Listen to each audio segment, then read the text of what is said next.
Hey everyone, this is Michael again, and welcome to the Monday Night Raw review.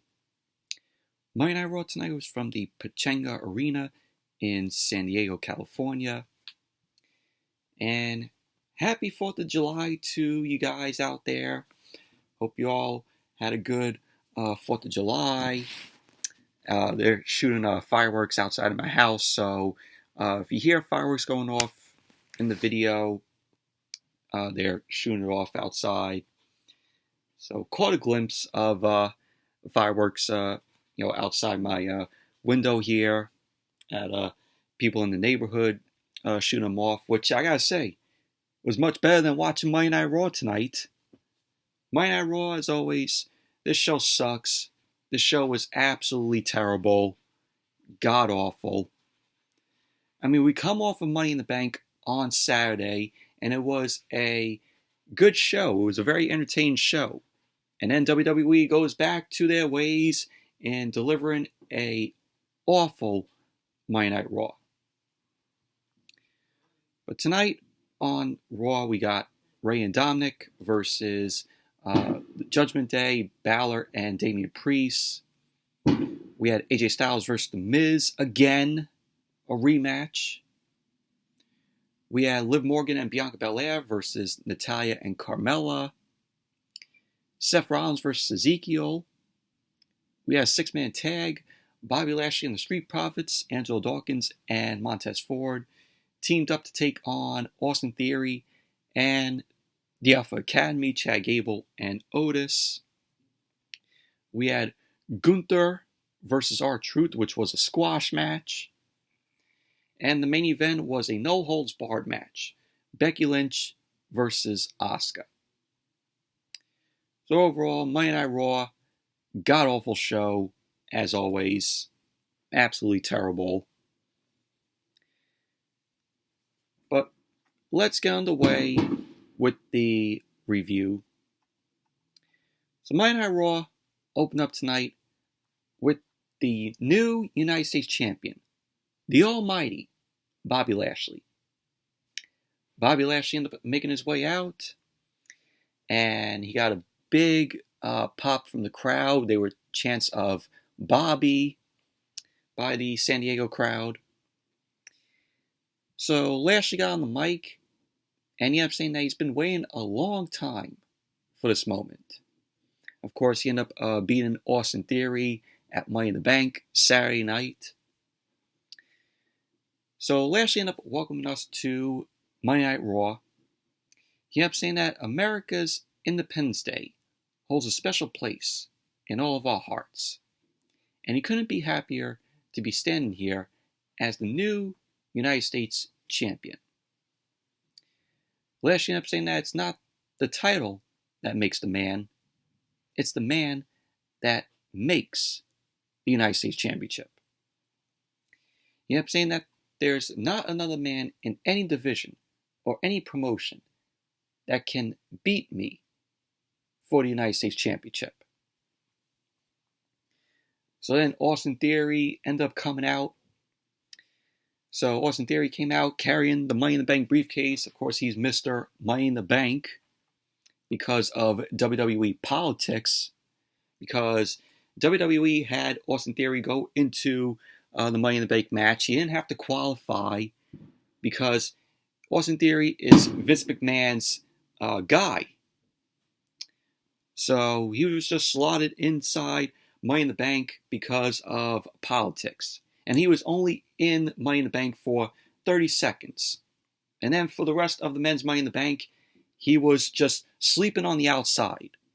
And didn't come in until the end of the men's Money in the Bank, climbed up the ladder and retrieved the briefcase. What a terrible way for them to give Austin Theory the Money in the Bank briefcase. Either Matt Riddle or Seth Rollins should have been Mr. Money in the Bank. Should have won the Money in the Bank briefcase. Either Riddle or Seth Rollins. Not Austin Theory. WWE giving Austin Theory the Money in the Bank briefcase. Absolutely awful. Like I said, he was only put in there because of politics. So Theory ended up wanting to know why Lashley gets to kick off the show. He ended up saying that everyone has been waiting to hear from Mr. Headline himself, which of course is him, Austin Theory. Theory pointed out that he's the youngest Mr. Money in the Bank in WWE history. So now he's saying, oh, I'm the youngest Money in the Bank winner in history. I'm the youngest United States champion in WWE history.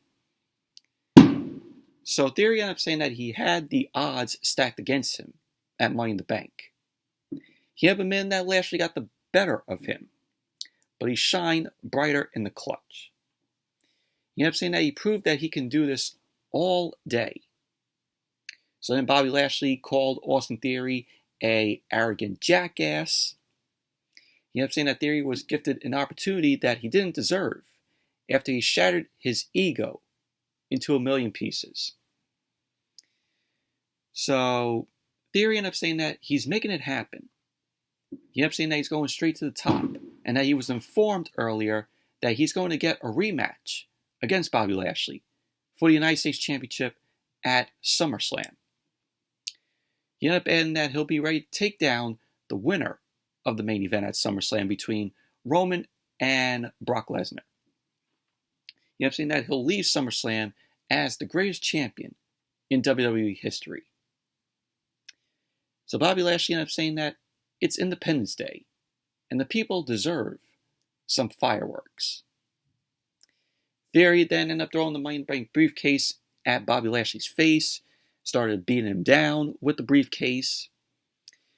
So Theory ended up trying to wind up a shot with the briefcase to Lashley, but Lashley ended up hitting Theory with a back elbow, and then Lashley delivered a spine buster to Theory.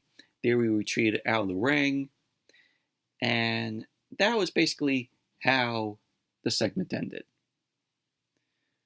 But overall, this was all just a setup for Austin Theory to get his rematch for the United States Championship against Bobby Lashley at SummerSlam. So pretty much that was basically that. Just typical promo from Lashley and Austin Theory.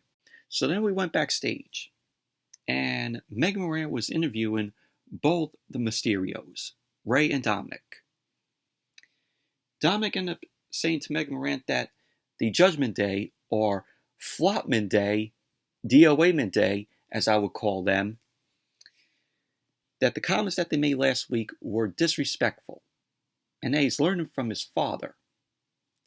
Ray ended up saying that it's been 10 years since he's been in his hometown in San Diego. And this is Dominik's very first match there in San Diego.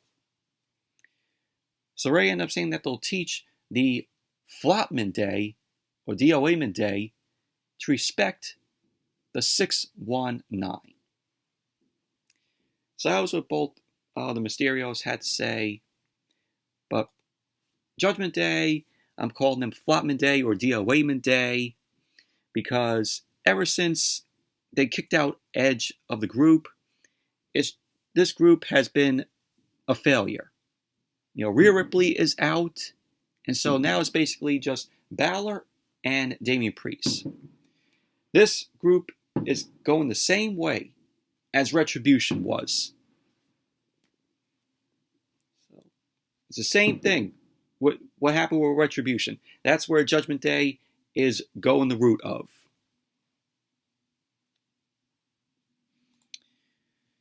So then we had the Mysterios, Ray and Dominik, end up making their way out. And then Priest and Balor came out. They end up running from the crowd. And they end up attacking both Ray and Dominik. And then we had the match. This was the first match of the night. The Mysterios versus the Flopman Day, Damian Priest and Balor. And the match began during the picture-in-picture commercial break. We saw Priest and Balor. They ended up gaining the early advantage on Ray. Ray ended up delivering a head scissors takedown on Balor. Ray then tagged in his son Dominik. Dominik ended up grabbing Balor's hand, ran up the ropes for an arm drag, and then Balor tagged in Priest, Priest took control of the match with some strikes at Dominik against the ropes. Dominik ended up reversing a whip and delivered a drop kick to Priest. Dominik tagged in his father, Ray. Ray ended up hitting a seated senton from the ring apron onto Priest. And he ended up rolling Priest into the ring. Got caught with a punch in the midst of trying to deliver a slingshot into the ring, which Priest ended up doing that. Priest did that to Ray. Priest then tagged in Balor, and Ray slipped out of a slam and hit an enziguri to Balor. He tagged back in Dominik. He ended up luring Balor into position for the 619. Priest ended up making a blind tag. Priest ended up catching Dominik from the floor and slammed him into the barricade. So we saw Balor and Priest. They were wearing down Dominik during the commercial, during the picture-in-picture. Dominik ended up breaking Balor's momentum with a sling blade, and then Dominik tagged in Ray. Priest also ended up tagging in, so it was Ray and Priest in the ring.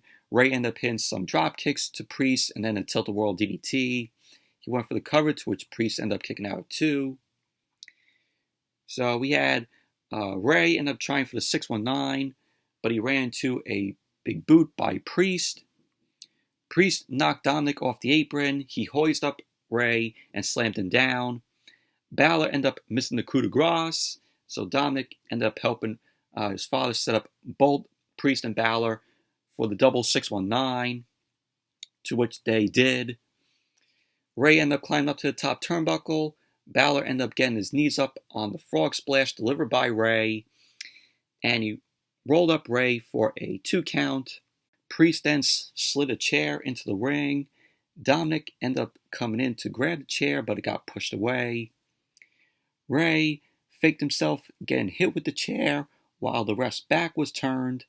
Ray ended up collapsing on the mat, pulling at Eddie Guerrero, and the ref ended up seeing Priest with the chair, and he saw Ray laid out, and so the ref ended up calling for the bell. So Ray and Dominik ended up winning the match by disqualification. Overall, the match was just very meh, in my opinion. It was cool seeing Ray pay homage to, his buddy Eddie Guerrero. Eddie Guerrero, may he rest in peace. It was good of Ray to do that in honor of Eddie.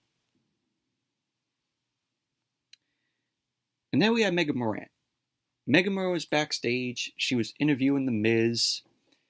The Miz ended up saying that he's proud to hear Logan Paul call him out for SummerSlam, because before this, we saw the video of Logan Paul signing his WWE contract, which is terrible and is a waste of roster space.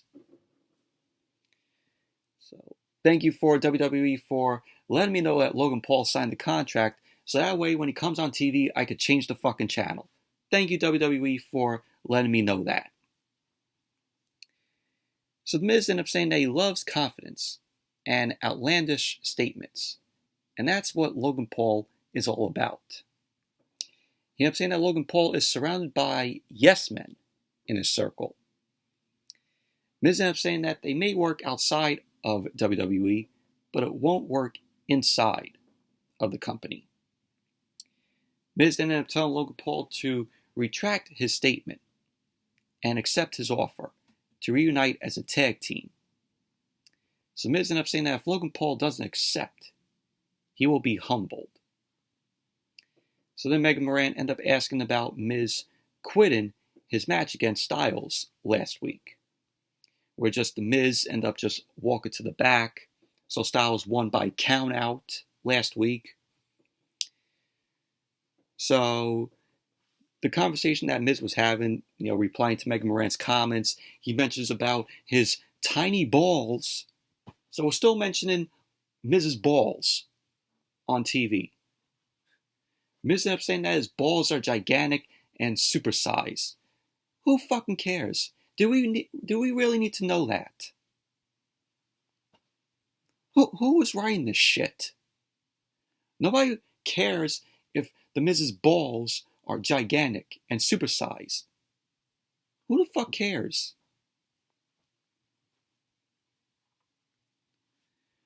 So then we had Styles end up making his way out. And then, as Monday Night Raw came back from the commercial, we had the Street Profits. They were hosting a cookout for the 4th of July.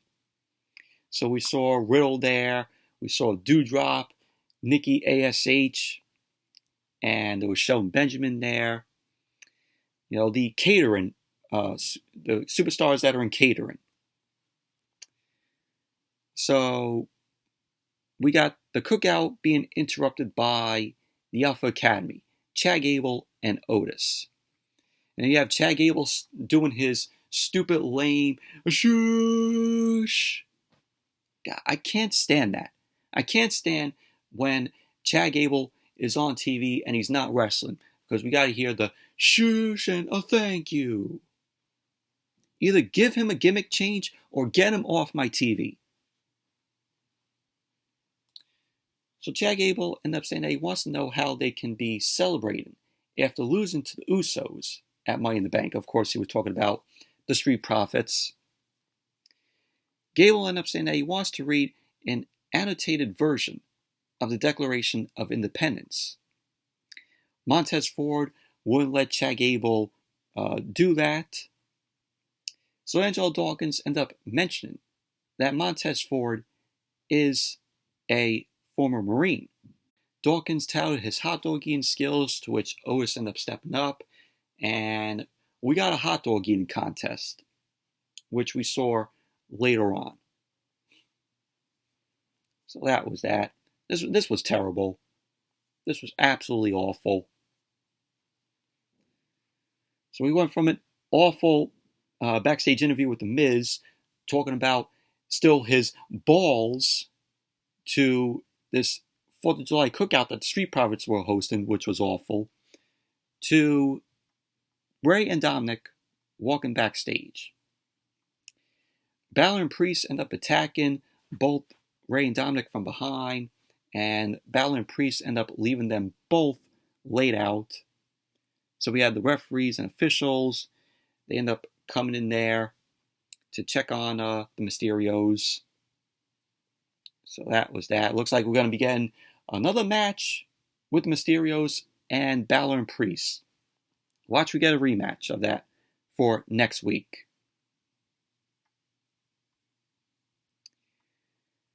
And then we had The Miz end up making his entrance. So we had AJ Styles versus The Miz, which we saw last week, which ended in a count out, to which Styles won last week because The Miz ended up walking to the back one, nothing to do with Styles.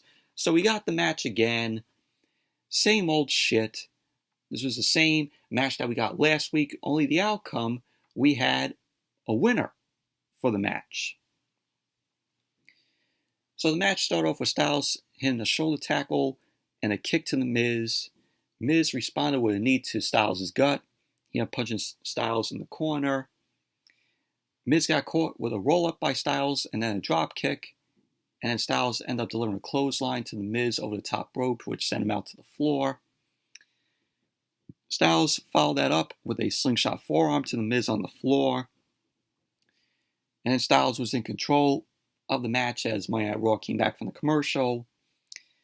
Styles blocked some punches from The Miz. He ended up hitting a sliding forearm strike and a splash to the corner. Miz then lured in Styles, and he pulled Styles headfirst to the turnbuckle. Styles ended up trying to set up for the calf crusher on The Miz, but Miz reversed that into the DDT, and he ended up going for the cover, to which Styles kicked out at 2. Miz started working on Styles' legs, but Miz couldn't lock in the figure 4 on Styles. Styles quickly got to the apron, and he hit the phenomenal forearm to The Miz, and he ended up getting the pin, and there you go. Styles ended up winning the match. Post-match, Ciampa ended up attacking Styles. He started beating down on Styles, ended up throwing him on the bottom turnbuckle into the ring post. So Styles ended up firing back up with a Pele kick to Ciampa. Styles then set up for a Styles clash to Ciampa, but The Miz was already up, And Miz ended up hitting him with the skull-crushing finale, to which Styles was laid out. And Miz and Ciampa both stood over Styles, and both Miz and Ciampa end up shaking hands. And pretty much that was basically that. So this now confirms that Ciampa is associating himself with The Miz. How awful is that? We go from Ciampa when he was in NXT. If you remember 2017, 2018, Ciampa was the most hated heel down there in NXT. The crowd and the fans hated Ciampa in his feud with Johnny Gargano, which him and Gargano's feud was the best feud that WWE ever produced and the best feud in NXT of the black and gold era. Man, what a downgrade from seeing that version of Ciampa in NXT in 2017, 2018. What a downgrade that is to what we are now seeing Ciampa here on the main roster, associating himself with The Miz. It is terrible. Ciampa deserves better. And when Ciampa came out, he didn't get no music or nothing. He just attacked Styles just like that.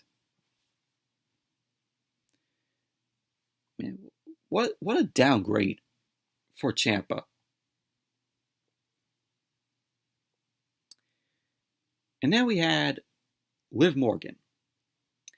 Liv Morgan ended up coming out. She, of course, is the SmackDown Women's Champion, to which she won Money in the Bank. She cashed it in on the same night.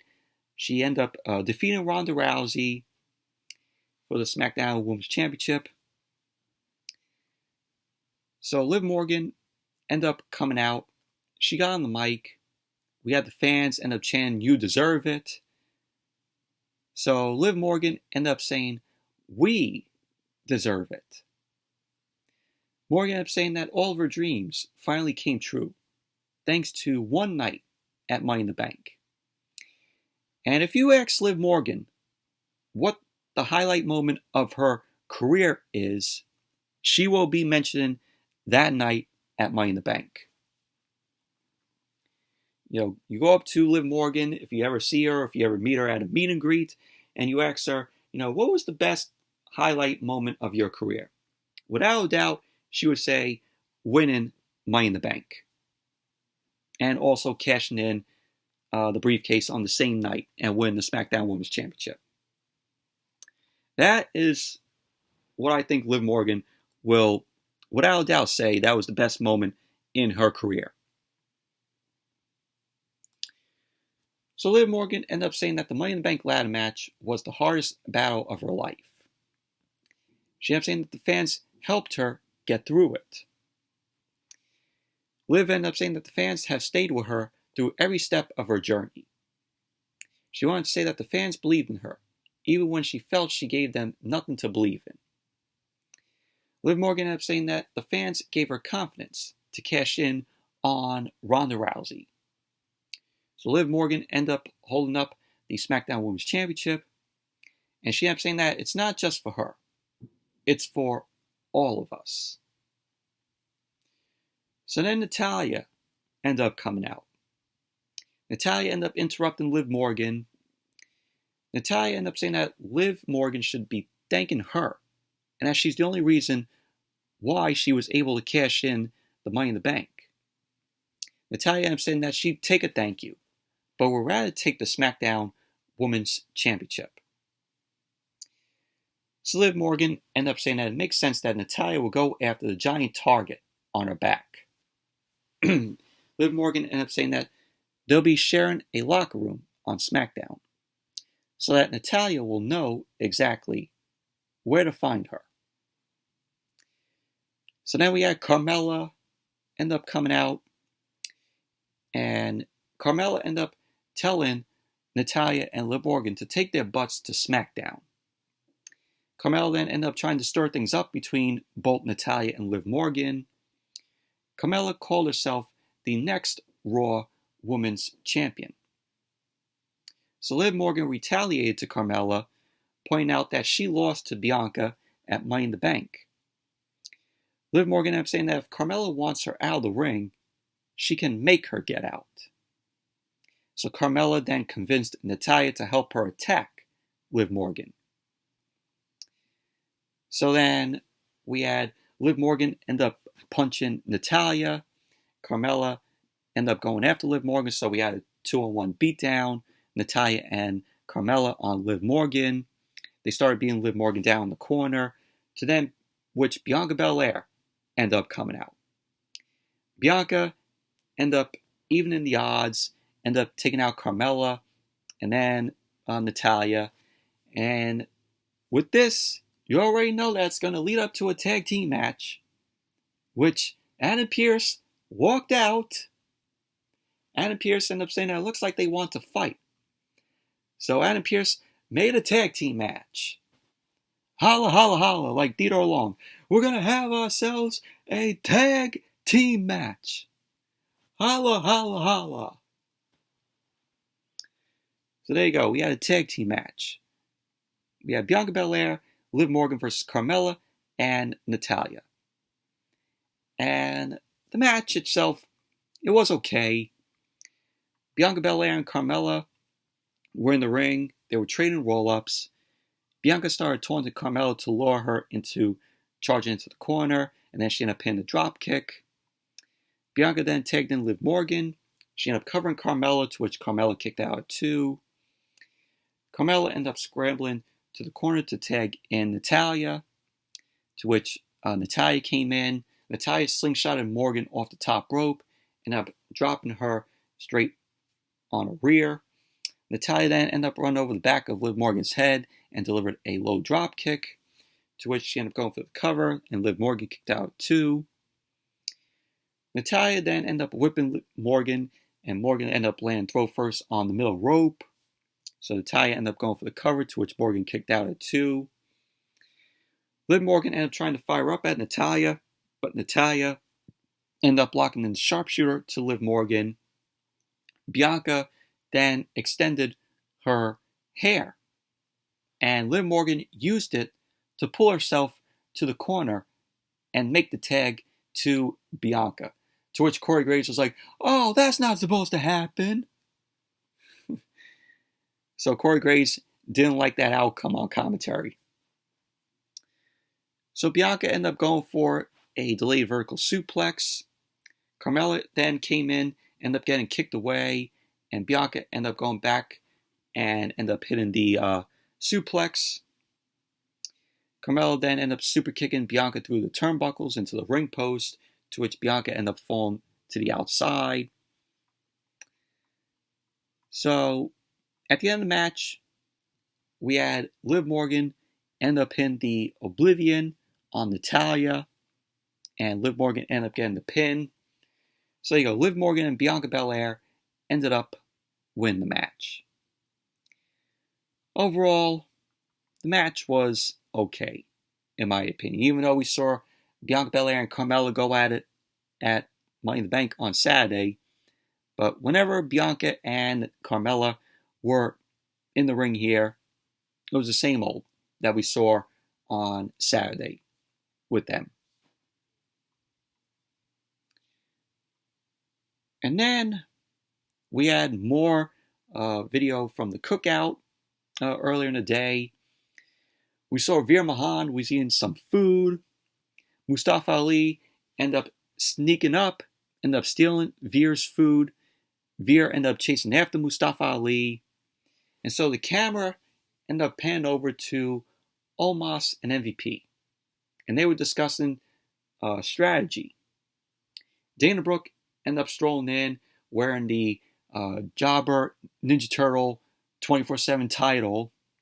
And, Dana Brooke, was here tonight. Apparently, recently, she was in an accident. So, really glad that from here she is okay. She was able to appear on Monday Night Raw tonight. So she was there. She scurried away. Omos ended up spotting Reggie. Omos ended up tossing Reggie out of the frame. The camera then ended up moving back to the Street Profits, and the Profits were chatting with Ezekiel. Ezekiel ended up trying to put some ketchup on his hot dog, and so he squirts the ketchup off screen, and the camera pans to Seth Rollins. Seth Rollins had ketchup on his shirt from Ezekiel. So Rollins and Ezekiel end up staring each other down. And then Rollins starts to laugh. Ha, ha, ha, ha. And then Rollins ends up stopping and he stormed off. And pretty much that was basically that. To which that led to Seth Rollins versus Ezekiel. So Seth Rollins ended up making his way out. And then, Ezekiel ended up coming out. And of course, we had the vignette that we saw during Money in the Bank. It was the same vignette with the medals and this creepy stuff, which we all know is going to be Edge. It's going to be probably a new brewed version of Edge. That's basically what the vignette is for. It's for Edge when he returns. So then we had Ezekiel versus Seth Rollins. And the match itself was very meh, in my opinion. Rollins ended up going after Ezekiel, started stomping him down the corner. Ezekiel ended up reversing the whip, ended up catching Rollins with a German suplex, to which Rollins ended up rolling out to the floor. Ezekiel ended up chasing Rollins, but Rollins ended up luring Ezekiel back into the ring. He ended up hanging Ezekiel over the top rope and hit a neck breaker. He ended up going for the cover, to which Ezekiel ended up kicking out too. Ezekiel ended up catching Rollins with a kick in the corner, and he ended up battering Rollins in the corner. He ended up dropping Rollins down to the mat because Zeke ended up elevating Rollins high in the air and dropped Rollins face first down to the mat. So Rollins ended up charging at Ezekiel. He ended up getting dumped out over the top rope out to the floor. Rollins charged into a press slam, and Ezekiel ended up dumping Rollins into the timekeeper's area. So as Monday Night Raw came back from the commercial, Rollins took control of the match, and Ezekiel ended up delivering a vertical suplex to Rollins. He ended up hitting a running clothesline and a fallaway slam, and Ezekiel followed it up with a big splash in the corner, and he lifted Rollins on his shoulders. Rollins escaped and ran into a spinebuster from Ezekiel. Zeke went for the cover, to which Rollins kicked out at 2. Rollins ended up catching a splash attempt by Ezekiel and ended up pulling him into the turnbuckle with a flatliner. Rollins ended up jumping off the middle turnbuckle into a jumping knee by Ezekiel, to which Ezekiel then ended up pinning a twisting fisherman's neck breaker to Rollins. He ended up going for the cover, to which Rollins kicked out at 2. So Rollins ended up missing a punch. He ended up getting rolled up by Ezekiel, and Rollins kicked out too. So Rollins ended up popping up, ended up hitting the stomp to Ezekiel. He ended up going for the cover. And there you go. Seth Rollins ended up winning the match. Post-match, Rollins started heading up the entranceway. He paused and returned to the ring. He ended up lining up for Ezekiel. And Riddle came out of nowhere. Riddle ran in and ended up delivering the RKO to Rollins. And, he laid him out. And pretty much that's basically setting up for Rollins and Riddle at SummerSlam. So there's your SummerSlam match. But overall, the match between Rollins and Ezekiel was very meh, in my opinion. Then we went back to the cookout, and Dawkins and Otis were in the midst of their hot dog eating contest. And the end of the hot dog eating contest came, and they ended up saying that the winner of the hot dog eating contest was Akira Tozawa. And Akira Tozawa, he wasn't even in the frame. So Otis wasn't feeling so good. Austin Theory ended up walking in, and Theory ended up reminding the Alpha Academy that they have a 6-man tag tonight. So that was that. Awful. This whole thing was awful. And then we had Bobby Lashley end up coming out. The almighty Bobby Lashley came out for the 6-man tag. So Lashley was waiting in the ring. The Street Profits end up making their way out. And then we had Theory. Austin Theory ended up making his way out. He was introduced as the youngest Mr. Money in the Bank in WWE history. So they officially announced that Austin Theory will get his United States Championship rematch against Bobby Lashley at SummerSlam. So that will be taking place. Then the Alpha Academy, Chad Gable and Otis end up making their way out. We had Corey Graves, Byron Saxton, and Kevin Patrick. They were concerned about how Otis was feeling after the hot dog eating contest. And they made no mention of Dawkins being in the hot dog eating contest. So you're concerned about Otis's condition, but not Dawkins, considering he was in the hot dog eating contest? So then we had the 6-man tag, which was okay in my opinion. Dawkins ended up starting off the match against Austin Theory. Theory ended up putting Dawkins down with a shoulder tackle.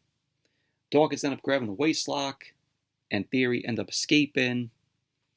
Dawkins ended up reversing the whip and hit the twist and splash in the corner to Theory. He ended up going for the cover, to which Theory kicked out too. Theory ended up getting Dawkins to his corner and tagged in Otis. And then he quickly tagged in Chad Gable. Gable ended up hitting a series of dragon screws on Dawkins' leg. And then Dawkins ended up punching away at Gable, ended up getting a sunset flip.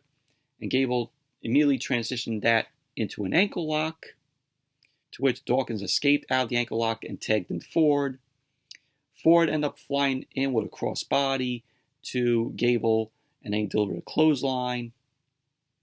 Ford hit a awesome standing moonsault onto Gable. He ended up going for the cover, to which Gable kicked out too. Otis ended up charging over the top rope. He ended up leaving Ford and Lashley to hit delayed vertical suplexes on Gable and Austin Theory. Ford followed up with a flip dive over the top rope.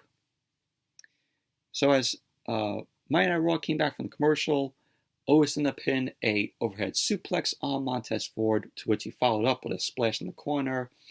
Otis made the tag to Austin Theory. Theory ended up hitting a jump and stomp onto Montez Ford, and he ended up going for the cover, to which Ford kicked out too. And then he grabbed Montez Ford and locked him in a chin lock. Ford fought back and hit the DDT. Chad Gable ended up trying to run in, and Montez Ford ended up avoiding him. So we had later on, Chad Gable ended up tagging in, and Bobby Lashley ended up throwing him around with the belly-to-belly suplexes, and then he ended up hitting the flatliner. So we saw on the floor Dawkins end up running down Austin Theory. Lashley ended up hitting a power slam on Chad Gable, and he went for the cover, to which Otis broke up the pin. So at the end of the match, we had Gable end up trying to go for a suplex on Bobby Lashley. Bobby Lashley shook Chad Gable off, and then he ended up spearing Chad Gable, and he ended up getting the pin. So you go, Bobby Lashley and the Street Profits ended up winning the match. Post-match, we had Otis and Chad Gable in the ring, the Alpha Academy. Otis ended up throwing up in the ring. He almost spewed at Chad Gable, and the referee got out of the way of that. So typical Vince McMahon humor there. And they had to play it again and replay in slow motion. So we had to see the puke come out of Otis's mouth in slow motion. Disgusting. It was absolutely disgusting. And with Otis puking, that is how we feel when we watch Raw every Monday and SmackDown every Friday. Because these shows every single week are nothing but awful. And it makes us all want to fucking puke. Overall, this match was okay, in my opinion. And then we had Megan Moran. Megan Moran was backstage. She was interviewing Becky Lynch. Becky ended up saying that no one gives a damn about Otis. She ended up saying that he doesn't get to share her spotlight because he ate too many hot dogs. Becky was mad as hell. And she ended up saying that everything has been going wrong since Asuka returned. Becky ended up saying that Asuka is trying to ruin her life. She ended up saying that she's ready for Asuka. But Asuka isn't ready for no-holds-barred Becky. And that was what Becky had to say. You know, her going into her match with Asuka, you know, later on tonight, the no-holds-barred match, which was, of course, the main event. And then we saw R-Truth. R-Truth ended up coming out dressed as Uncle Sam. So, as Monday Night Raw came back from the commercial, we had to see another slow motion replay of Otis throwing up. Why? I don't know. I guess Vince and Kevin Dunn loved that image of when Otis puked, so I had to play it not once, but twice. So then, R-Truth was in the ring. R-Truth introduced himself as Uncle Sam. R-Truth ended up saying that today is his favorite holiday.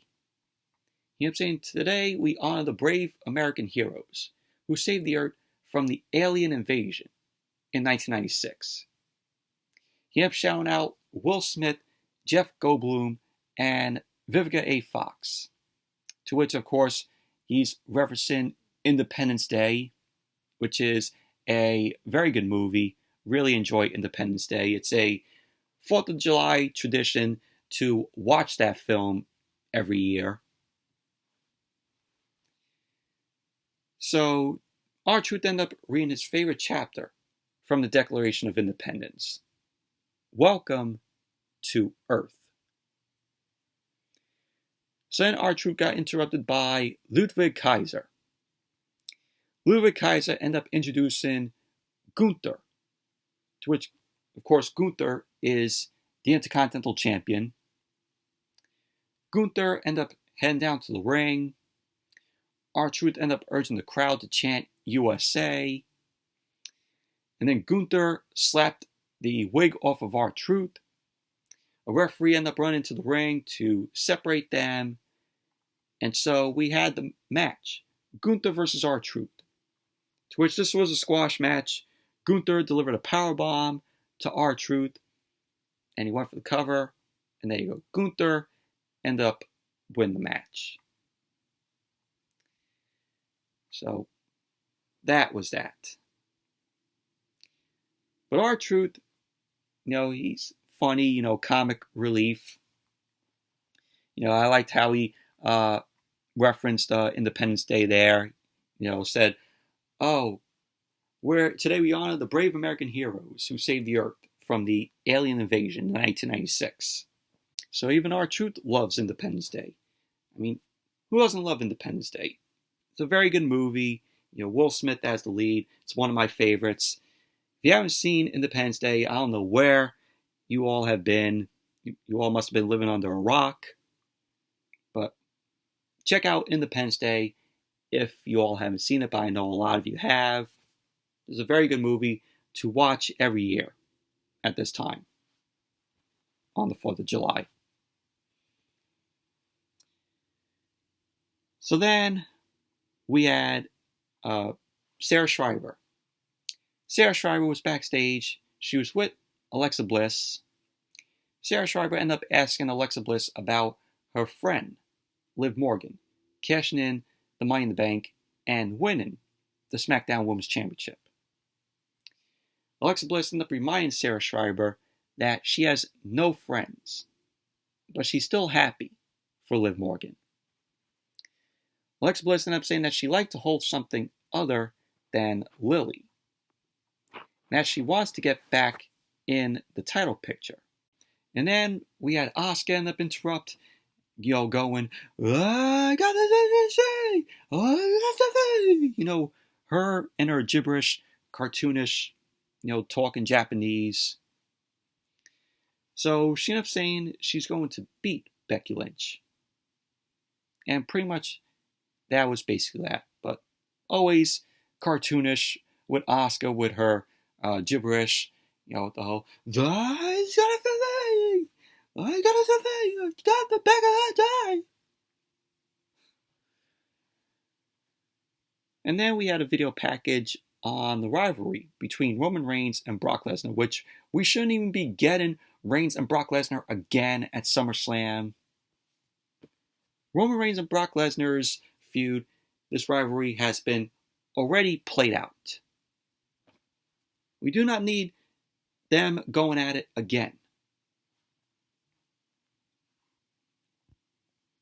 So then we had Becky Lynch. She ended up making her way out. As soon as she made her way out, she ended up going under the ring and pulled out a table.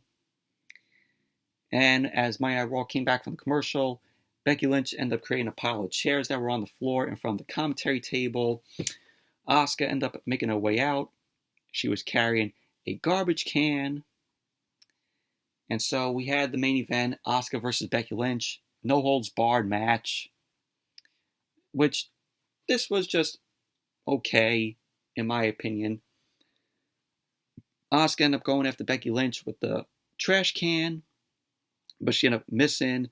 She ended up hitting a sliding dropkick on Becky Lynch.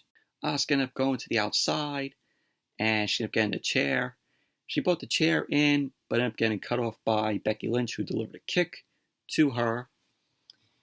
Becky ended up wedging the chair into the corner, and Asuka was waiting to hit Becky Lynch in the gut with the chair. Asuka ended up drop kicking Becky into the corner with the chair set up. They ended up going out to the apron. Asuka was trying to German suplex Becky through the chairs, the pile of chairs that were on the floor. She then ended up trying to go for a powerbomb, but Becky ended up reversing that with a leg drop on the apron while Asuka was standing on the floor. And Becky ended up suplexing Asuka onto the pile of chairs on the floor. Asuka ended up recovering and ended up hitting a run hip attack, which sent both Becky and Asuka crashing through the barricade. So, as Monday Night Raw came back from the commercial, Asuka was sliding more chairs into the ring. Becky ended up hitting a baseball slide drop kick to Asuka. She sent up Asuka under the chair in the ring, ended up hitting her with another chair. Becky ended up climbing to the top turnbuckle. Asuka cut her off, and Asuka arranged a pile of chairs in the ring. She ended up going up to the second rope, and Asuka superplexes Becky Lynch onto the pile of chairs. And Asuka ended up going for the cover, to which Becky kicked out too. Asuka ended up grabbing the garbage can, ended up putting it over Becky's head. Asuka ended up kicking away at the can with Becky inside. Asuka ended up climbing up to the top turnbuckle and hit the missile drop kick to the garbage can around Becky's head. And Asuka ended up going for the cover again, to which Becky kicked out. So Becky ended up racing out of the ring to stop Asuka from moving the table, because Asuka was urging the crowd to chant for tables, and she ended up going under the ring to get a table. So Becky ended up throwing Asuka into the steps, ended up sliding the table into the ring. Becky started working on the table until Asuka ended up coming into the ring. Becky ended up hitting Asuka in the back with a chair, and she ended up setting the table upright. Asuka ended up trying to go for the Asuka lock, but Becky ended up backing Asuka into the corner to escape out of that. Asuka ended up going back under the ring, pulled out a parasol, and a parasol is a light umbrella.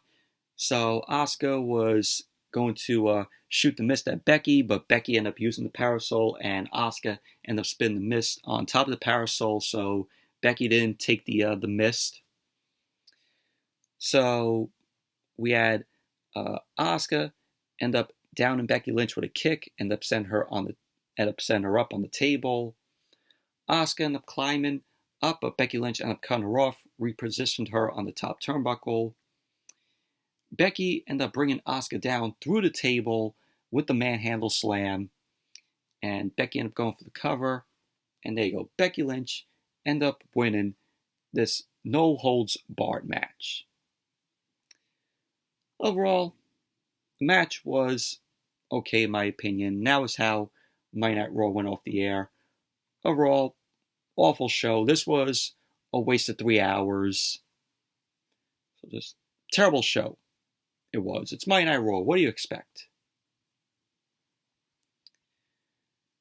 But anyways, that's it for the Monday Night Raw review. Thank you all for watching. Hope you all enjoyed this review. Definitely give the video a thumbs up, comment, subscribe, and I will see you all Wednesday night for AEW Dynamite. And once again, happy 4th of July to you guys out there. So, anyways, I will see you all Wednesday night for Dynamite.